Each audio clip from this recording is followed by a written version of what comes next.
बहुत सारे लोग ये कहते हैं कि कभी खुद की किसी से तुलना मत करो। खुद को कभी भी किसी और दूसरे इंसान के साथ कंपेयर मत करो। लेकिन मेरे भाई, अगर तुझे जिंदगी में आगे बढ़ना है, तुझे जिंदगी में तरक्की हासिल करना है, अगर तुझे कामयाब होना है, तो कंपटीशन, प्रतियोगिता बहुत ज़्यादा जरूरी है। लेकिन कंपटीशन दो प्रकार से होता है। एक होता है पॉजिटिव कंपटीशन और एक होता है नेगेटिव कंपटीशन। एक कंपटीशन ऐसा होता है जो आपको जिंदगी में बहुत ऊंचाई पर लेकर के जाता है, आपको जिंदगी में बहुत ऊपर लेकर के जाता है। वहीं दूसरा कंपटीशन ऐसा होता है जो आपको जिंदगी में कभी आगे नहीं बढ़ने देता है। और दुर्भाग्यपूर्ण बात तो ये है कि आज के समय में 98% लोग नेगेटिव कंपटीशन करते हैं। अब समझिए क्या होता है पॉजिटिव कंपटीशन और नेगेटिव कंपटीशन। उदाहरण के तौर पर, आज आप जो कोई भी काम कर रहे हो, चाहे आप पैसा कमा रहे हो या फिर आप स्टूडेंट हो, आप अपनी पढ़ाई कर रहे हो या आप जिंदगी में कोई भी काम कर रहे हो, आपका कोई दोस्त आपके कार्य क्षेत्र में आपसे बहुत आगे है। उदाहरण के तौर पर, अगर आपकी इनकम 40,000 है तो आपके दोस्त की इनकम 1,00,000 है। या फिर आपके रिजल्ट में, परीक्षा में 70 नंबर आते हैं तो आपके दोस्त के परीक्षा के रिजल्ट में 85 नंबर आते हैं। मतलब कि सामने वाला बंदा आपसे आगे है। आपकी जो फील्ड है, आपकी फील्ड में सामने वाला बंदा आपसे आगे है। तो अब सबसे पहले समझिए कि नेगेटिव कंपटीशन क्या होता है।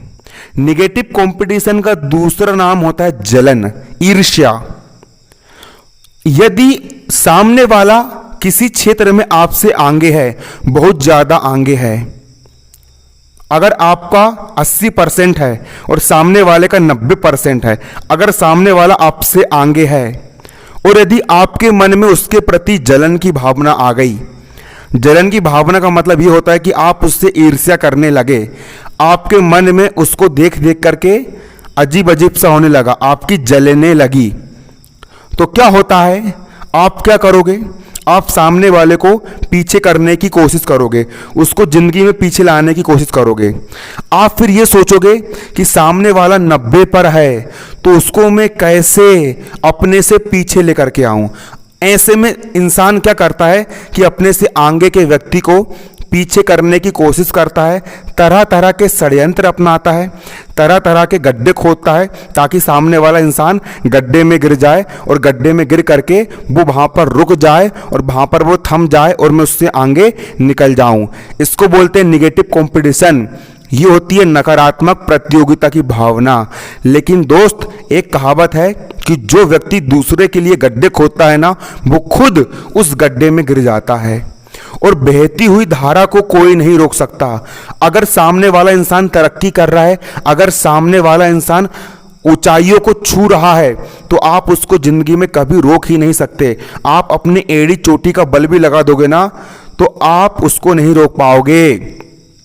मैं तो ये तक कहूंगा कि यदि आप भी अपने जीवन में तरक्की करोगे और कोई दूसरा इंसान यदि आपको रोकना चाहेगा, कोई दूसरा व्यक्ति यदि आपसे जलेगा, तो वो भी आपको नहीं रोक सकता, क्योंकि जलने वाले की जल कर राख हो जाती है और करने वाले करके दिखा देते हैं। यदि सामने वाला 90 में है, यदि आप उसके प्रति अपने मन में जलन की भावना लेकर के आओगे, यदि आप उससे ईर्ष्या करोगे और यदि आप उससे जलोगे ना, तो जिंदगी में आप कभी भी आगे नहीं बढ़ पाओगे। उल्टा आप अपने द्वारा खोदे गए गड्ढे में खुद गिरते जाओगे, क्योंकि आपका जो ध्यान है सामने वाले को पीछे करने में रहेगा और आप खुद को जीवन में कभी भी आगे नहीं बढ़ा पाओगे। तो सामने वाला यदि 90 पर है और हम यदि 80 पर है, तो सामने वाले को पीछे लाने की, मतलब सामने वाले को 90 से 75 लाने की कोशिश मत करो। देखिए, ये होता है नकारात्मक कंपटीशन और एक होता है सकारात्मक कंपटीशन, एक होता है पॉजिटिव कंपटीशन। इसका मतलब ये होता है पॉजिटिव कंपटीशन का कि सामने वाला व्यक्ति से आपको प्रेरणा लेना है, आपको अपने से आगे व्यक्ति से इंस्पायर होना है। उदाहरण के तौर पर यदि आप 70 पे हो, यदि आप 70% पे हो और सामने वाला यदि 85% पर है, यदि आप 70% पे हो और सामने वाला 85% पर है, तो आप उसको बढ़ाओ और आगे बढ़ाओ। उसको बोल कि भाई तू 85 पर है ना, तू 85 पर नहीं, तू मुझसे और हेल्प ले, तू 85 क्या, तू 90 पर चल जा, तू 90 पर नहीं, तू 95 पर चल जा। लेकिन अगर तू 90 पर जाएगा तो मैं तुझसे आगे बढ़ूंगा। सकारात्मक कंपटीशन में हम अपने से आगे वाले को पीछे नहीं करते, बल्कि हम अपने से आगे वाले से आगे निकलने की कोशिश करते हैं। यदि हमसे हमारा 70 है और सामने वाले का यदि 85 है, तो उसका 85 है ना, तो उसका 85 में उसका 90 बन जाए। लेकिन अगर उसका 90 बन रहा है तो आपका 92 बनना चाहिए। मतलब कि आपको सामने वाले से आगे निकलना है, अपनी लकीर बड़ी करना है। उदाहरण के तौर पर तुम्हारी लकीर अभी छोटी है और सामने वाले की लकीर यदि बड़ी है, तो सामने वाले की लकीर को छोटी नहीं करना है, सामने वाले की लकीर को तो आपको और बढ़ाना है, लेकिन खुद की लकीर को उससे आगे बढ़ाना है। आपको अपने मन में यह ठानना है कि भाई वो इंसान कितनी मेहनत कर रहा है, वो इंसान दिन रात एक कर रहा है, आज वो इतनी लगन के साथ पढ़ाई कर रहा है, परिश्रम कर रहा है, तब जाकर के उसको ये सफलता मिली। और खुद को ये बोलो कि मैं उससे ज्यादा मेहनत करूंगा, मैं उससे ज्यादा परिश्रम करूंगा, मैं उससे अच्छा करने का प्रयास करूंगा। लोगों से अच्छा करने का प्रयास करो। सामने वाला 85 पर है तो 85 पर है, तो ये सोचो कि अगर वो 85 पर है तो मैं 90 पर जाऊंगा। उसको गिराओ मत, बल्कि उससे आगे बढ़ने का प्रयास करो। सामने वाला यदि 90 पर है तो ये सोचो कि वो 90 पर है तो मैं उससे अधिक मेहनत करूंगा, मैं उससे अधिक परिश्रम करूंगा, मैं और जान लगाऊंगा, एड़ी चोटी का बल लगा दूंगा, सर से लेकर के पांव तक की जितनी भी ताकत है पूरी झोंक दूंगा। लेकिन कुछ भी करके यदि सामने वाला व्यक्ति यदि 90 पर है तो मैं 95 पर जाऊंगा। सामने वाला व्यक्ति यदि 95 पर है तो मैं 98 पर जाऊंगा।